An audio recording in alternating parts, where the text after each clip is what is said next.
अयोध्या प्रभु श्रीराम भव्य मंदिर और रामलाला प्राण प्रतिष्ठा उत्सव उपलक्षे देश विदेश में विभिन्न कार्यक्रम मान आयोजित होता बेले रेमुणा स्थित प्रसिद्ध क्षीरचोरा गोपीनाथ मंदिर प्रांगण में श्रीराम चेतना समिति रेमुणा पक्षर दीपोत्सव पालन कर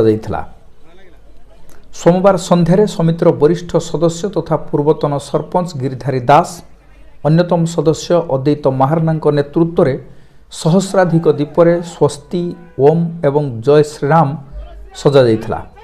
समितिर कर्मी माने जय श्रीराम ध्वनि देई अंचल प्रकंपित करथिले। प्रज्वलित दीपरे सजाइथिबा स्थान सह सेल्फी और वीडियो नेबाकू लोकंक मध्यरे उत्कंठा प्रकाश पाइथिला।